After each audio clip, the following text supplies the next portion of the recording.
Na nimekuja hapa kwanza kwa sababu ya dada yangu Gladys Wanga. Mnampenda?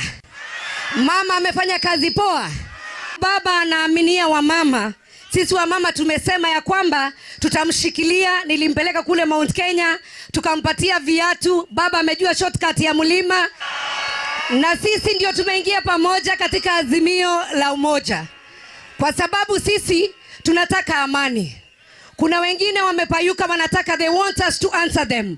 I want to tell you today, musianze kujibizana na wamama. Because we will not answer busybodies.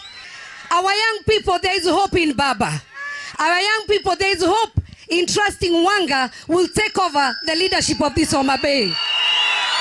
Mimi nawasihi, hata kama sio wote ambao wanamsupport. Kama if you're not supporting a woman, stop talking nonsense about a woman. If you're not supporting her, wacha sasa sisi wote tutashindana na ideas sio matusi.